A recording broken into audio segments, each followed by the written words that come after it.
नमस्कार मित्रांनो, तू हिरे माझा मित्र या भागात आज आपण पाहणार आहोत. नमूच्या वडिलांनी तिला फोन केलेला असतो. तिचे वडील म्हणतात, तू समजदार आहे म्हणून तुला सांगून राहिलो.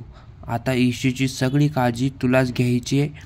तिला म्हणजेच इशूला सगळे लोक चांगले आणि तिच्यासारखे निर्मळ वाटतात आणि तिला माणसं कळत नाहीत बेटा. ती कोणावर पण असाच भरोसा करते, त्यामुळे तिची काळजी आता तुलाच घ्यायची.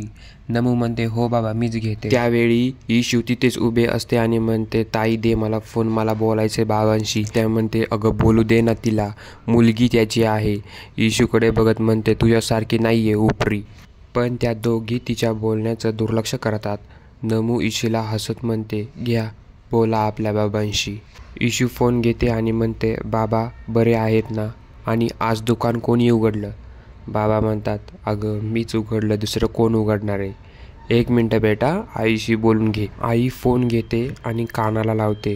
तिकडून इशू म्हणते, आई अजून माझ्यावरचा राग गेला नाही ना? आई मी खरं सांगते, तुला त्रास होईल असं काहीच करणार नाही. आई ऐकतेस ना? आई बोलते, हो तर लहानपणापासून तुझंच तर ऐकत आलीये. आई म्हणते, बरं एक परक्या शहरात राहतीयेस, आत्या आणि नमू सोडलीस तर तिथे कोणीच पेहचानवालं नाहीये, म्हणून सांगते जपून राहा.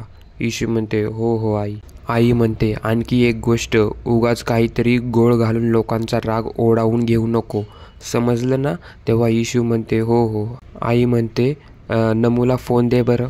आई नमूला म्हणते, कशा आहात तुम्ही दोघी, आणि इशूकडे लक्ष दे. तेव्हा नमू म्हणते, हो आई. आई म्हणते, आत्याला त्रास देऊ नका, आणि मोठी ताई आहेस ना, तर इशूला सांभाळ, आणि जमेल तेव्हा मला फोन करत जा. बरं आता मी फोन ठेवते. तेवढ्यात आत्या म्हणते, झालं का बोलून? नमू म्हणते, हो आत्या. पण आत्या रागात त्या दोघींना म्हणते, चला आता रडून झालं असेल ना, तर आता आतली खोली आवरून घ्या, तिथेच राहायचंय पुन्हा तुम्हा दोघींनी. त्यावेळी त्या दोघी जातच असतात. तेव्हा आत्या म्हणते, अगं सामान घेऊन जा. त्या काय मीच न्यायचं? तेव्हा त्या दोघी जेव्हा रूममध्ये जातात तर काय बघतात, सगळीकडे बिघडलेला पसारा. इशू म्हणते, ताई हे काय आहे? खोली आहे का कबाडखाना? किती खराब खोली आहे. इशू म्हणते, ताई इथे उंदीर किंवा पाल असेल तर मी उडी मारून तुझ्या कडेवर बसेल, असे म्हणते. त्या दोघींनी संपूर्ण घर आवरून फक्त 2 गोधड्या राहिल्या होत्या. इशू त्यातील एक गोधडी घेते. असेच नवीन नवीन अपडेट या चॅनलला मिळून जाईल. त्यासाठी चॅनलला लाईक, शेअर आणि सबस्क्राईब नक्की करा.